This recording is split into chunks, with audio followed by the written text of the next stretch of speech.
Vamos a tomar un tiempo para escuchar a Dios. Y como siempre lo hacemos, quiero referir un pasaje que está ahora aquí en Mateo 11:12. Y cuando empezamos así es porque mientras estamos compartiendo la palabra, el pensamiento que prive en nosotros sea el siguiente: desde los días de Juan el Bautista hasta ahora, el reino de los cielos sufre violencia y los violentos lo arrebatan. Es lo que dice la Escritura. Pero tiene un mensaje para nosotros, concreto, para el día de hoy. Y lo que el Señor nos dice es: yo soy Dios, la persona que exige y te impulsa. Y este año te impulso con fuerza a nuevas aventuras. Estoy entusiasmado con lo que está por venir. Para este año tengo un territorio desconocido que quiero que explores.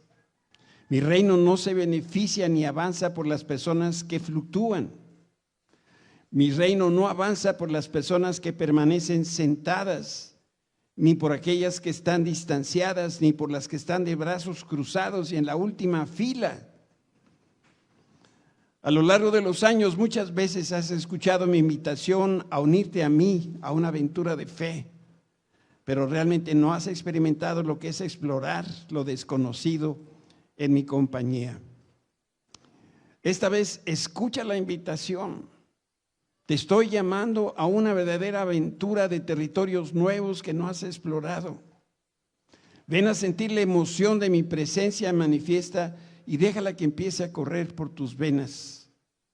No permitas que el miedo a lo desconocido te detenga. No permitas que el miedo a lo que pueda pasar o el miedo a equivocarte te haga dudar cuando estés por cruzar fronteras. Este año yo quiero que te acerques a mí y que lo hagas con audacia, con confianza. Graba en tu corazón que aunque sea un territorio desconocido para ti, yo lo conozco, porque estuve ahí.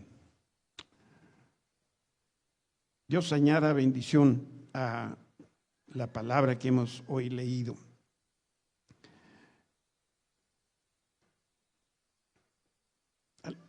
Aquí se escucha así como si estuviera cantando en la regadera.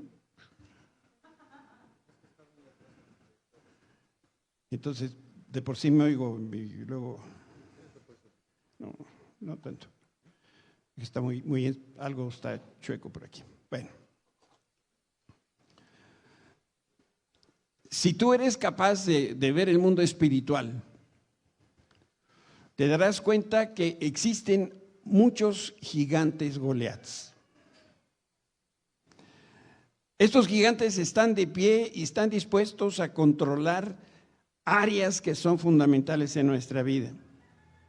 Buscan estorbar y bloquear el acceso.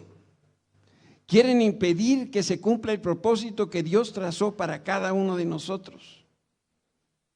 Cuando leemos 1 Samuel 17, se hace evidente que la misión esencial que tienen los gigantes Goliats siempre es la misma.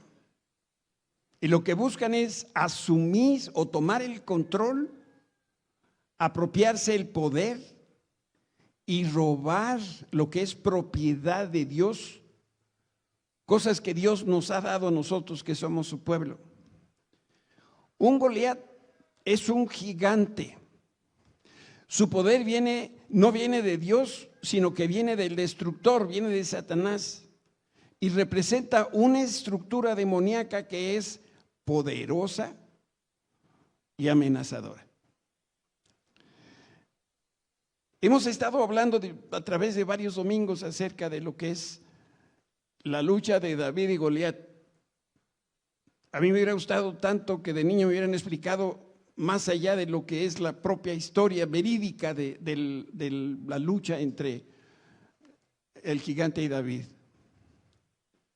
Y ha pasado mucho tiempo para que yo logre comprender algunas de las luchas personales que tengo. El gigante, a lo mejor que tú tienes enfrente, sabe que su tamaño nos intimida. Quisiera derrotar a Dios, pero como no puede, entonces la intención del maligno es robar lo que el Señor ya nos dio, cosas que Dios le ha dado a su pueblo. La intención de Satanás siempre gira alrededor de 3 áreas. Él roba, ¿qué más hace? Él mata, ¿y qué más? Destruye. Nada más. Como no puede contra Dios, entonces va contra nosotros. Y la estrategia de Goliat la entreteje con la agenda que el mundo propone, y lo que más desea es destruir el plan eterno de Dios, y esto siempre lo hace de la manera más horrenda. Esta es una frase, la que voy a citar ahora.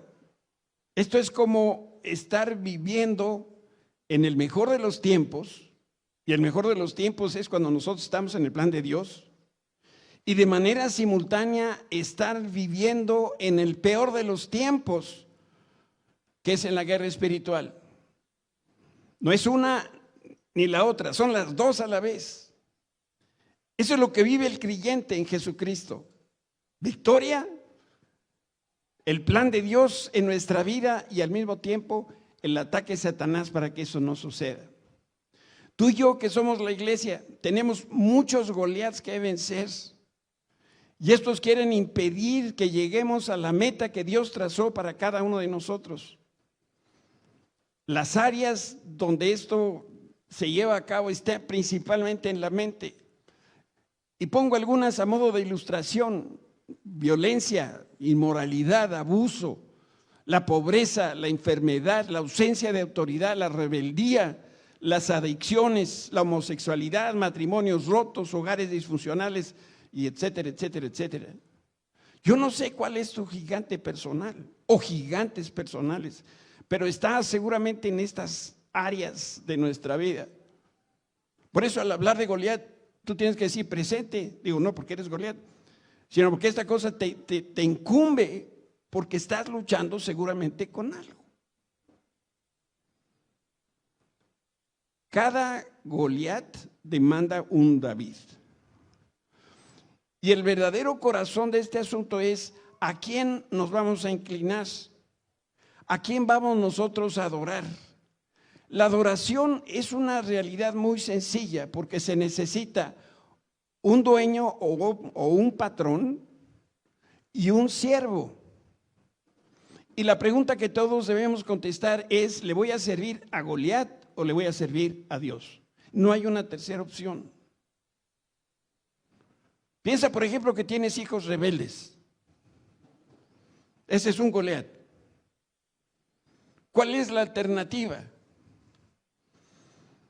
Hijos obedientes. Es una o la otra, no hay una tercera posibilidad. Y a ratos parece que las dos cosas caminan de la mano. Y dice la Escritura: no intentes servir a dos patrones, porque esa cosa es imposible. Yo ya lo intenté, de veras, no se puede. Dice la Escritura: ninguno puede servir a dos señores, porque aborrecerá al uno y amará al otro, o estimará a uno y menospreciará al otro. No podréis servir a Dios y a las riquezas. La Nueva Traducción lo dice de esta manera: nadie puede servir a dos amos, pues odiará a uno y amará al otro, será leal a uno y despreciará al otro. No se puede servir a Dios y estar esclavizado. Esto es así, mira, veme por favor aquí, a ver si no hago un osote. Digo que ya lo intenté. Dije, ¿cómo puedo andar con Dios y con el mundo? Y entonces es así: yo voy con Dios y ahora estoy con el mundo, y luego voy con Dios y ahora voy con el mundo, y ahora con Dios. Y Dios dice, no se puede. O es conmigo, dice la Biblia, o es contra mí. Esto es blanco o negro, no hay grises. Los chavos dicen, ¿y qué de malo tiene? Pues llegó la hora de que los padres les lleguen. Pues sí, sí tiene mucho de malo. La cosa es así. Dios nos dice, no puedes seguir en esta dualidad tratando de servir, tratando de quedar bien de los dos lados. Esta misma traducción, pero ahora del lenguaje actual, dice: ningún esclavo puede trabajar al mismo tiempo para dos amos, porque siempre obedecerá o amará a uno más que al otro. Del mismo modo, tampoco ustedes pueden servir al mismo tiempo a Dios y a las riquezas. ¿Sabes? Ni siquiera somos capaces de llevar dos agendas. Inténtalo, haz la prueba una semana. ¿Para qué la otra? Nomás. Y en una, ¿qué vas a hacer? Anotas. Y luego tienes que ir a la otra y anotar. Es que esta la voy a dejar en la casa y esta me la voy a llevar a la oficina. Al tercer día ya estás vuelto loco. La dejé aquí o lo puse acá. No se puede. Vivimos con una agenda. Servimos a un Dios. Jesucristo es el único Señor. Él es el que gobierna con toda legitimidad y gobierna a las personas, a la tierra, al resto de la creación. Y Satanás es el maligno y el enemigo de la iglesia. Y aquí está la bifurcación: o es tu adoración a Dios o es a Satanás. Los que se someten al señorío de Cristo se convierten en su propiedad. Entonces son hijos del único Dios viviente y reconocen que su existencia ahora depende completamente del Señor. Leemos de Lucas aquí en Hechos capítulo 17, cuando dice: pues en Él, Jesucristo, vivimos, nos movemos y existimos. Como dijeron algunos de sus propios poetas, nosotros somos su descendencia. Todas las personas que creemos en Cristo sabemos que Él creó el cielo y la tierra. Sabemos que Dios creó todas las cosas por medio de Jesucristo y sin Él nada de lo que hoy existe hubiera existido. Sabemos que Él es el origen y el originador de todo lo que existe, y también sabemos que separados de Cristo no servimos para nada. Uno o lo otro. Los que creemos en Cristo, entonces nos inclinamos para adorar al Señor y a nadie más, y después que hemos hecho la decisión por Cristo, nos levantamos en su fuerza para vencer a nuestro gigante. Esta es la clave. ¿Por qué muchos de nosotros estamos tan atorados en la vida? Porque seguimos campechaneando. Seguimos haciendo las cosas como que sí, como que no. Había una persona que trabajaba en casa de Susi cuando era soltero, y él decía que alguien le había preguntado si él era honesto, y él contestó: honesto soy, pero honesto, no. O sea, sí, ya tres honestos, no, ¿verdad? Con un honesto es suficiente. Dios dice: ¿eres honesto, sí o no? Y nosotros tenemos que poder responder: sí, Señor. Por eso el pensamiento que debemos guardar en el corazón es que cada Goliat amenaza a un David.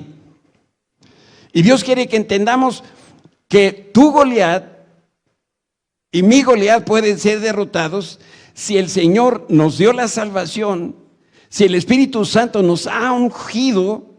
Entonces la victoria está al alcance de nuestras manos.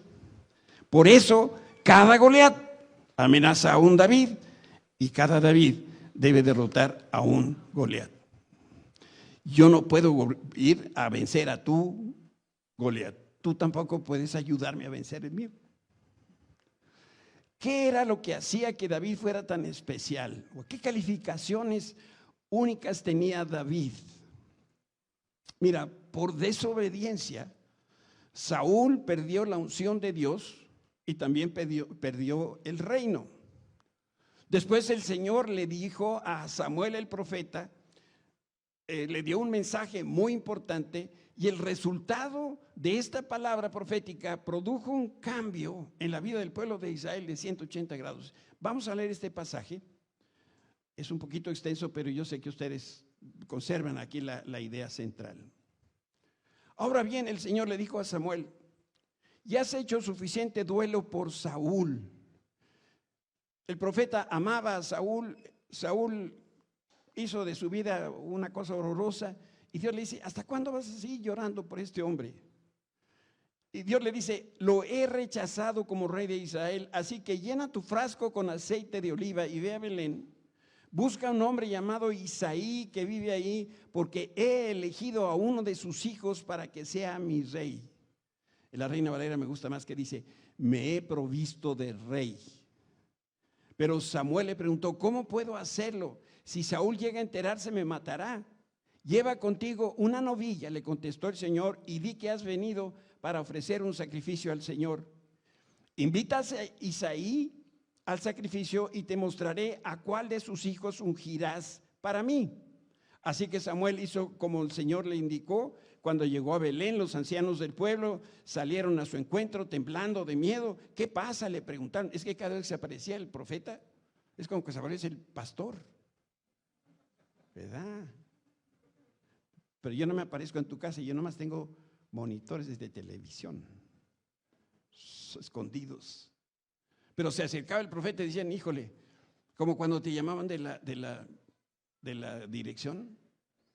Yo todavía puedo escuchar así entre sueños, ¡Gómez! Y ahí va la dirección. Bueno, versículo 5. Sí, contestó Samuel, vine para ofrecer un sacrificio al Señor, purifíquense y vengan conmigo al sacrificio. Luego Samuel realizó el rito de la purificación para Isaí y sus hijos y también los invitó al sacrificio. Cuando llegaron, Samuel se fijó en Eliab y pensó, seguramente este es el ungido del Señor. Pero el Señor le dijo a Samuel, no juzgues por su apariencia o por su estatura, porque yo lo he rechazado. El Señor no ve las cosas de la manera que tú las ves. La gente juzga por las apariencias, pero el Señor mira el corazón. Hemos leído aquí que Dios le dio instrucciones específicas a Samuel. Debía ir a casa de Isaí y de entre sus hijos buscar al nuevo rey de Israel. El Señor lo envió, pero no le dijo quién era la persona que iba a ungir. Dios llevó a Samuel a casa de Isaí y le dio una enseñanza valiosa que nosotros también hoy tenemos que aprender. Le ordenó que se enfocara en el corazón de las personas y no en la apariencia exterior. Samuel asumió entonces que Eliab, el hijo mayor, ese era el rey. ¿Saben por qué? Porque tenía perfil de rey, cara de rey. Y bueno, siendo el mayor, Samuel seguía pensando como hombre, este está bueno para rey. Te digo otra cosa, David y yo podríamos pasar por hermanos gemelos. Dice la Biblia que, y esto está ahí en 1 Samuel 16, no creas que estoy echando un chorizo aquí. Dice la Biblia que David era guapetón, joven, rubio y tenía ojos tapatíos. Pero esa hermosura no le iba a servir para la misión de rey, como tampoco le iba a servir al hermano mayor sus tamaños. Para enfrentar a Goliat y a Saúl, David necesitaba otra clase de atributos que no fueran los físicos. Lo que él necesitaba es un corazón puro. Yo te quiero dar una definición nueva de lo que es un corazón puro. Para esa misión, Dios necesitaba una persona, y esto es lo importante, una persona que no estuviera comprometida, ni involucrada, ni enredada en los afanes o en los asuntos de este mundo. Y si hay una persona así, Dios sabía y Dios envió a Samuel para que escogiera a David. David es una persona que no tiene compromisos con el mundo, con los afanes de este siglo. ¿Y sabes por qué nosotros no vencemos a nuestros gigantes? Porque estamos muy preocupados con todas las cosas que están sucediendo a nuestro alrededor. Tenemos muchas ambiciones personales, muchos intereses del mundo, y todas estas cosas nos extraen, nos sorben. ¿Se dice así o sorben? Suerben. Bueno, ya me entendiste. Te chupan pues toda la energía que tienes. Y cuando finalmente ya nos disponemos nosotros a pelear contra nuestro Goliat, resulta que ya estamos cansados. La diferencia es, ¿estás comprometido con las cosas del mundo? Fíjate cómo lo dice el Nuevo Testamento. Segunda de Timoteo. Los soldados que tratan de agradar a sus jefes no se interesan por ninguna otra cosa que no sea el ejército. Ninguno que milita se enreda en los negocios de la vida a fin de agradar a aquel que lo tomó por soldado. Está hablando de Jesucristo. Voy a hacer aquí la pregunta. Tú seguramente tienes una idea de lo que significa ser soldado, más o menos, ¿verdad? Aquí los tenemos bien cerquita y los oímos luego bien temprano en la mañana. Ellos no usan despertador. ¿Sabes? Hay un señor, yo supongo que es un señor ahí, toca la trompeta bien temprano. ¿Y qué hace el soldado cuando escucha el clarín? Se levanta. Y cuando el sargento le dice al soldado raso, párese, ¿qué hace? Se para. Y si le dice, siéntese, se sienta. Dale a la derecha, le da a la derecha.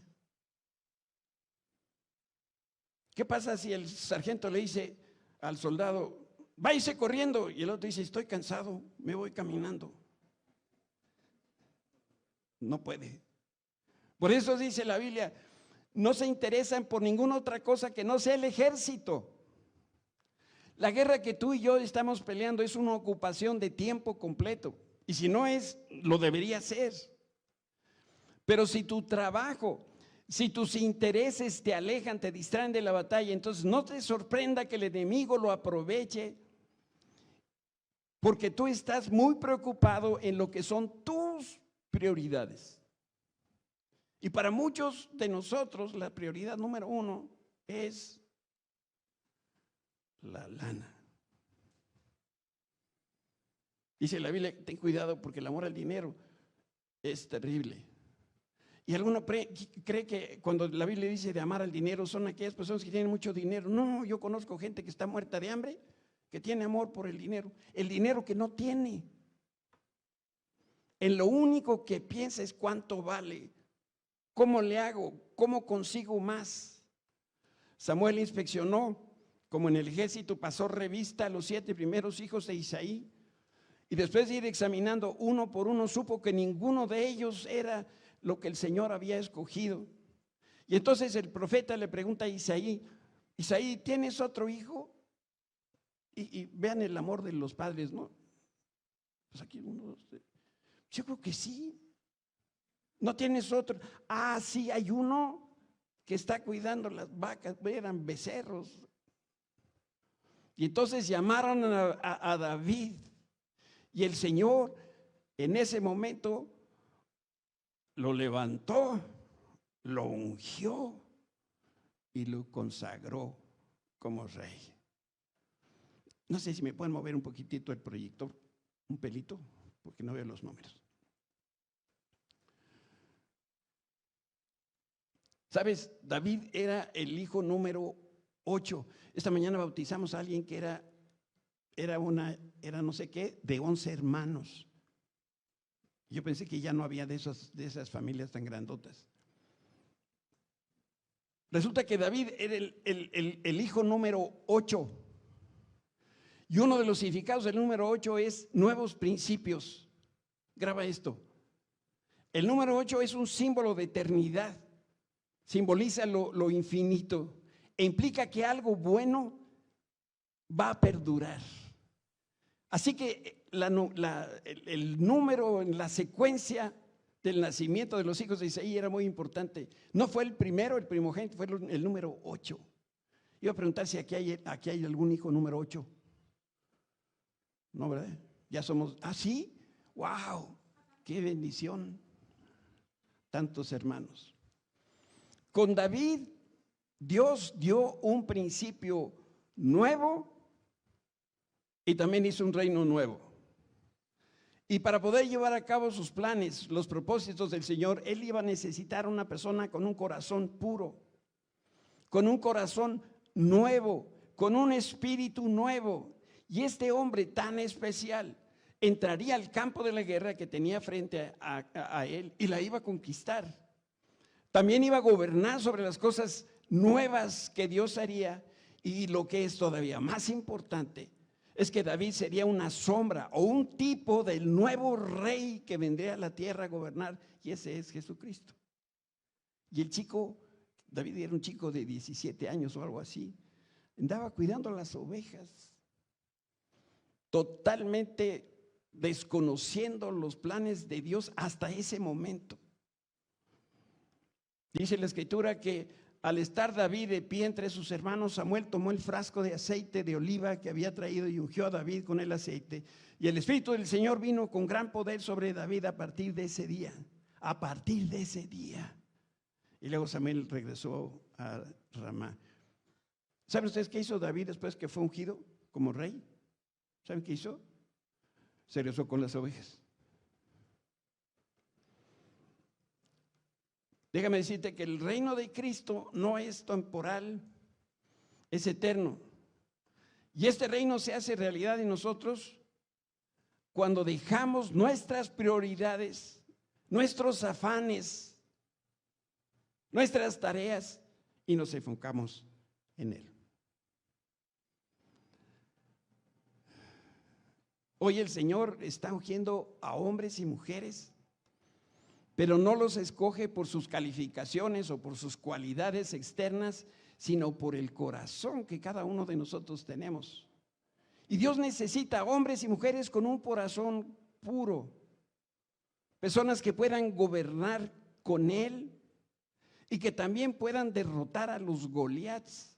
Y esta es la definición que quiero que a partir de hoy tú y yo tengamos. Un corazón puro es tener un solo punto focal, es decir, tener singularidad de enfoque. Todo gira y va al Señor. Eso es singularidad de enfoque. Eso es tener un corazón puro. Eso era David. Por eso dice la Biblia, era un hombre conforme el corazón de Dios. ¿En qué pensaba David? En el Señor. Piensa tú en tu vida. ¿En qué piensas? En la chamba.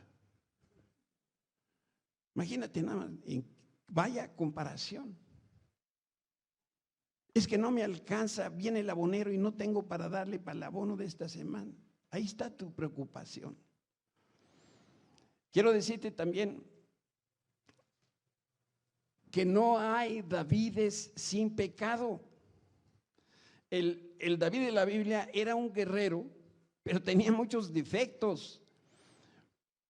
Pero aún en medio de su pecado, David era totalmente transparente delante del Señor.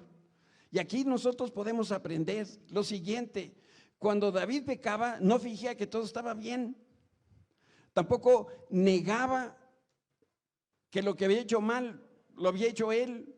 Después de cometer una falta, David le pedía a Dios perdón y misericordia. Y esta es la diferencia de un hombre religioso de un hombre que tiene realmente un corazón puro, un corazón espiritual.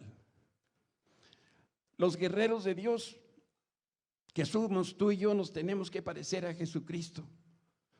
Y quiero que, comparando la figura de guerra de David, comparemos ahora a Jesús. El Padre Celestial envió a su Hijo a pelear la batalla de las batallas. Y ahí fue probado, fue maltratado con crueldad, murió para quitar el pecado y darnos salvación. Pero en la cruz Jesús recibió un manto de poder, porque Él es nuestro Rey guerrero. ¿Sabes? Jesús fue apartado en humildad, consagrado para una misión eterna. En todo momento Él obedeció al Padre, siguió todas sus instrucciones, peleó la batalla, pero no como el mundo la pelea. Combatió sin arrogancia ni orgullo, no hizo alarde de su fuerza física, ni siquiera de que Él es Dios. Luchó por amor, lo hizo con bondad y autoridad que viene de un corazón santo. ¿Sabes? La sociedad enseña que el camino de la grandeza empieza por exaltarnos a nosotros mismos, por promocionarnos. Con una actitud así no se puede responder al llamado de Dios. Nunca debemos perder de vista que al único comandante en jefe es Jesucristo, y ahí es donde nosotros militamos. Jesús se dio su vida por el reino de Dios y a nosotros nos corresponde seguir sus pasos y continuar la misión. Por eso tenemos que aprender a escuchar la voz de mando. Mientras peleamos con nuestros gigantes, no van a faltar los consejeros que van a dar sus mejores opiniones de lo que se tiene que hacer y de lo que no se tiene que hacer. Y es bien peligroso escuchar otras voces. El problema de escuchar muchas voces, ¿sabes cuál es? Que no sabremos cómo discernir. Discernir significa separar. Cuando yo pienso en David, en esta escena en el valle de Ela contra Goliat, yo lo imagino caminando para tener esta contienda con Goliat, pero lo iba haciendo con los oídos cerrados. Él estaba consciente que no contaba con el respaldo de nadie, ni del rey, ni de los soldados, ni de ningún otro ciudadano de Israel. Incluso sus propios hermanos se burlaron de él, de sus intentos por conquistar a Goliat. Yo me imagino que David marchaba por el centro del campo de guerra sin escuchar absolutamente nada. Y a sus espaldas estaría todas esas voces de Israel diciéndole: no vayas, está muy grande, ya lleva 40 días diciendo estas cosas, te va a ir de mal, mejor vete de ahí. Y conforme se iba acercando a donde estaba Goliat, empezaba a escuchar las voces de los filisteos que le echaban porras a Goliat. Dice: tú puedes, Goliat, está chaparro, no trae armas, te lo vas a echar rapidito. ¿Qué hubieras hecho tú? ¿Y qué hubiera pasado si David escuchaba las voces de desánimo de Saúl, de sus hermanos y todos los soldados israelitas y filisteos? ¿Qué hubiera pasado con Josué y Caleb? Si ellos hubieran creído lo mismo que los otros hombres que cruzaron con ellos, que comparados con el enemigo no eran otra cosa más que insignificantes grillos. ¿Qué sucede cuando nosotros creemos el diagnóstico del médico, o creemos la demanda de divorcio que llegó, o creemos la advertencia que somos alguien que sigue en el recorte de personal? Los guerreros de Cristo no debemos escuchar ninguna otra cosa que no venga de Dios. Si escuchamos y vemos con nuestros sentidos naturales, la inseguridad y el temor se van a apoderar de nosotros y no vamos a servir para el propósito que el Señor nos envía, que es la victoria en la batalla. Los guerreros de Cristo no deben permitir que el enemigo los intimide con mentiras y con amenaza. Los guerreros de Cristo tienen un espíritu diferente. No significa que no vemos los gigantes ni los obstáculos. Sí los vemos, pero estamos convencidos que mayor es el que está con nosotros, el Espíritu Santo, que el que está en el mundo. Los guerreros de Cristo saltan cualquier obstáculo.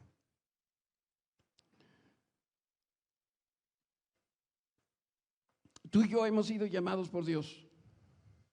Hemos sido llamados a pelear por el honor y por la causa de Cristo. Y debemos combatir como lo hizo David, con amor y con toda pasión. Tú sabes, en la Biblia los nombres siempre tienen un significado. ¿Conoces el significado del nombre David?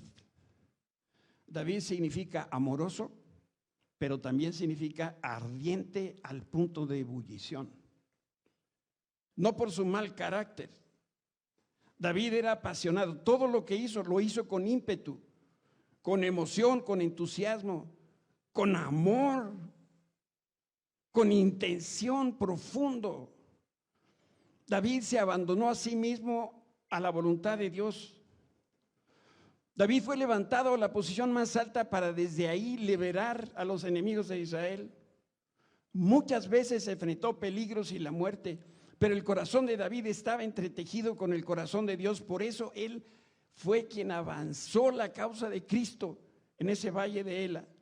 David amaba más a Dios que a su propia vida, y por amor a Dios y a su pueblo Israel peleó y venció a Goliat. Yo quiero que te quede muy claro, porque me queda muy claro a mí también. Suena fácil. Y David, quién sabe qué, chaparrín, paz, y agarró 5 piedras, quién sabe cuál, y la onda, pum, le tiró, pum, cayó y murió. Y tú dices, pues es lo que yo tengo que hacer. Pues claro. Solo que para cuando David llegó ahí, Dios había trabajado con su corazón. Dios había ya hecho un compromiso con David y David con el Señor. Había sido ya ungido. Este era un hombre que tenía pasión, que estaba decidido, que nada lo iba a detener, ni la pandemia, ni el frío, ni el calor, y si cualquier otra situación iba a quedar por menos.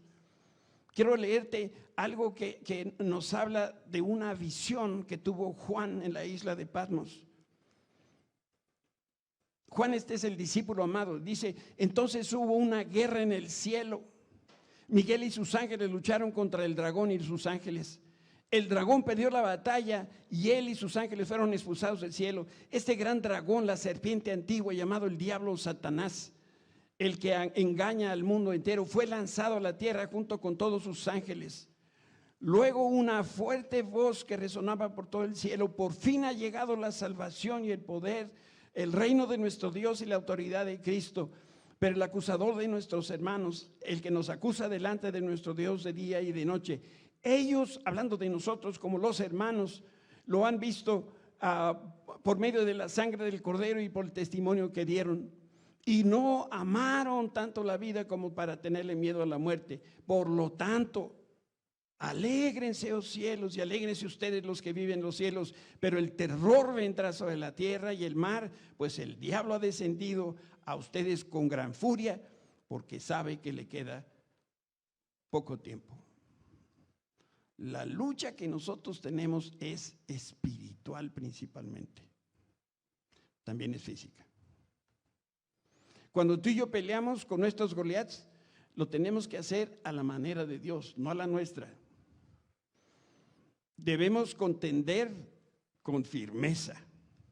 Debemos pelear con determinación. Debemos esforzarnos por colocarnos por encima de por cada dificultad, cada exigencia, cada debilidad.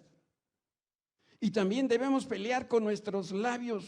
Y aquí estoy refiriéndome a poder argumentar y defender lo que nosotros consideramos justo y recto. Nunca debemos nosotros de luchar. No olvidar, que al luchar nosotros estamos aquí para derrotar a nuestros oponentes, para vencer las dificultades y para defender lo que es más precioso para nosotros. Y lo más precioso para nosotros, si no es, debería serlo nuestro Señor.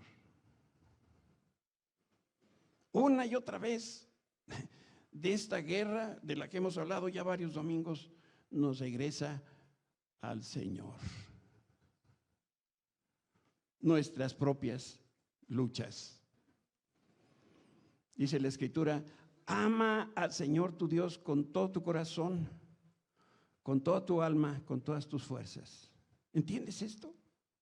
Esto es pasión, esto es lo que significa el nombre de David. Si nosotros somos capaces de amar al Señor con todo nuestro corazón, con toda nuestra mente, con toda nuestra fuerza, no vamos a tener ningún problema en pelear por Cristo y por la justicia de Dios aquí en la tierra. Hubo un día irrepetible en la vida de David, cuando Dios lo ungió para matar a Goliat. Con esa unción, Dios lo estaba llamando para gobernar a Israel, un chico de 17 años. Samuel el profeta tomó el cuerno del aceite y ungió a David. Lo invistió en presencia de su padre y de sus hermanos y de los siervos de la casa de su padre. Y a partir de ese día el Espíritu de Dios descendió sobre David. David jamás volvió a ser el mismo. David era el último en su familia, el hermano menor que cuidaba las ovejas apestosas. Sin embargo, él sometió hasta el último de los enemigos de Israel y dejó de ser lo que fue en el pasado. Nadie, solo el chico que cuida las vacas. Por elección y por la unción de Dios se convirtió en cabeza. Dejó de ser pastor y se convirtió en rey, en guerrero, el guerrero más honrado y más amado por Israel. ¿Se acuerdan cómo cantaba el pueblo de Israel? Saúl mató a los miles y David a sus 10,000. Ese día Dios ordenó a David, y aquí órdenes de ordenación.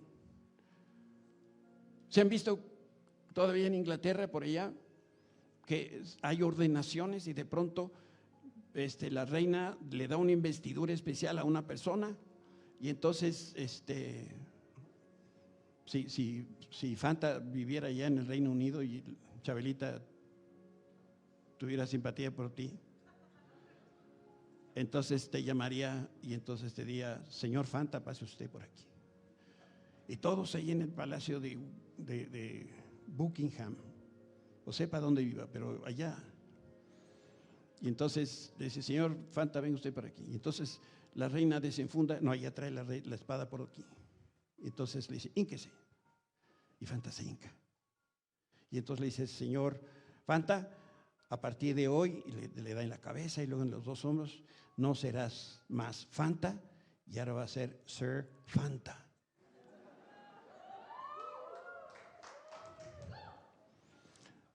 Dios ordenó a David, exterminador de gigantes, y desde ese momento tuvo el derecho real de pelear por el Señor, por el reino de Dios, por Israel, y vencer.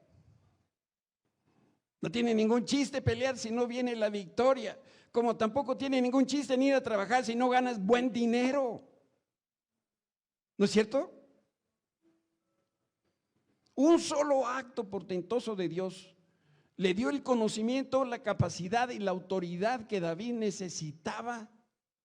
Y entonces David derrotó a Goliat porque David se dio a sí mismo a Dios. El día que Samuel ungió a David con aceite fue el último día que tuvo el derecho de hacer lo que se le daba la gana. Y justo ese día vino un cambio, porque ese día David encontró el destino de Dios para su vida. Te digo en 4 líneas, 5 líneas el destino de David. Nació para cuidar ovejas, nació para ser guerrero, nació para ser rey y nació para darle apellido a Jesús el Mesías. E igual que David, tú y yo también fuimos ungidos por el Señor. Si tú has reconocido a Cristo como el Hijo de Dios y tu Salvador, si tú has rendido tu vida a Cristo, Él es tu único Señor, y si por fe tú has sido bautizado por el Espíritu Santo, entonces tú también tienes lo mismo que tiene David. ¿Qué tenía David antes del toque de Dios? ¿Qué tenía? Nada. No me digas que tú tienes mucho. Cuando hay bodas y están los votos, me gusta decir una frase, con este anillo te desposo, y entonces la otra persona contesta: y con este anillo te desposo, y te hago partícipe de todos mis bienes, y te hago partícipe de todos mis bienes. Y yo me las quedo viendo: ¿cuáles bienes? Con trabajos pagaron para la boda. Antes de Cristo, ¿qué teníamos? Nada. Y con Cristo tampoco importa si tenemos o no tenemos, porque el Señor ha venido para ungirnos. No, ha venido el Señor para levantarnos.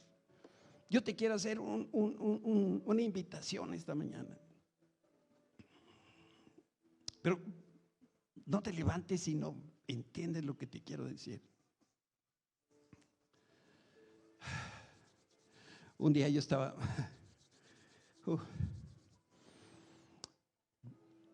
Dios ha tratado conmigo, era peor de lo que soy ahora. Y un día el Señor habló a mi corazón y me dijo algo muy duro. Me dice, ¿sabes de Pedro? ¿Conoces a Pedro? Le dije, sí, Señor, sí lo conozco. No tengo este diálogo que estoy platicando, pero ahorita voy a decirte lo que Dios me dijo. Sí, Señor, sí conozco a Pedro. Pues Pedro llegó un momento en su vida en donde Pedro dejó de hacer lo que él quería. Y el Señor Jesús le dijo, hasta ahora, Pedro, tú has hecho lo que tú quieres.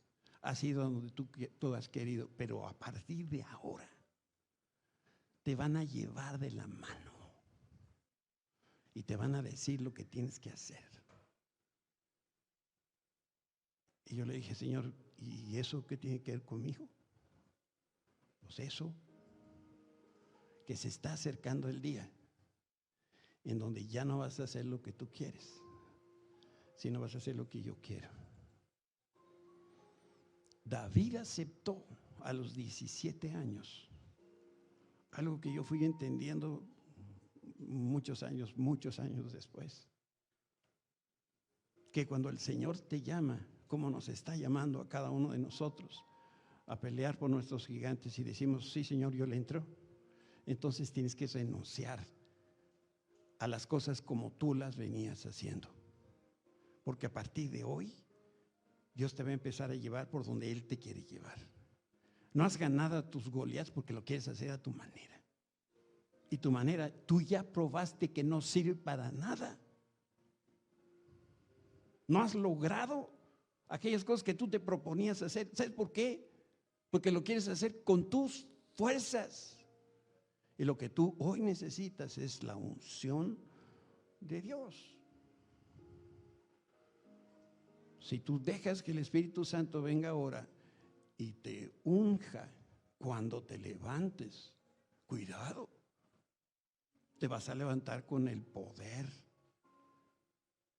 Te vas a levantar como un exterminador de gigantes, pero no vas a hacer las cosas a tu manera, sino vas a hacer las cosas a la manera de Dios. Si tú quieres esta investidura, yo te pido que te pongas de pie.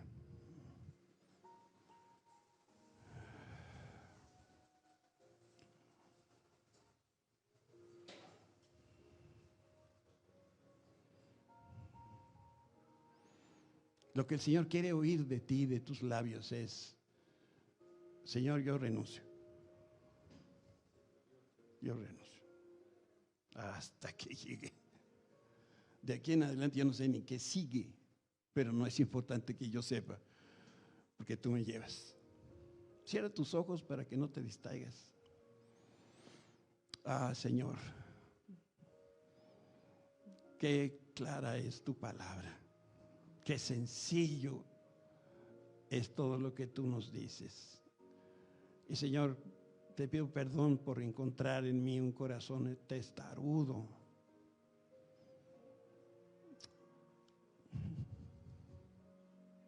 Porque he querido entender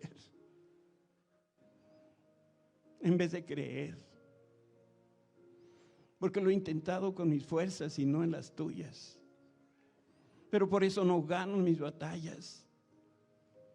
Pero hoy, Señor, tu Espíritu Santo ha estado en medio de nosotros y se ha paseado entre nosotros y ha estado tocando corazones, y en esta hora está ungiendo con poder que viene de lo alto a cada persona que está dispuesta a renunciar a su orgullo, a su conocimiento, a su experiencia, a sus costumbres, a sus prioridades, para reconocerte a ti, Señor, como la suficiente prioridad en nuestras vidas. Señor, danos a cada uno de nosotros un corazón puro, con una singularidad de enfoque solamente en ti, Señor. Llénanos de tal manera de tu presencia que no deseemos ninguna otra cosa más que estar en tu presencia, en Cristo Jesús. Amén. Amén. Dios habló a tu vida.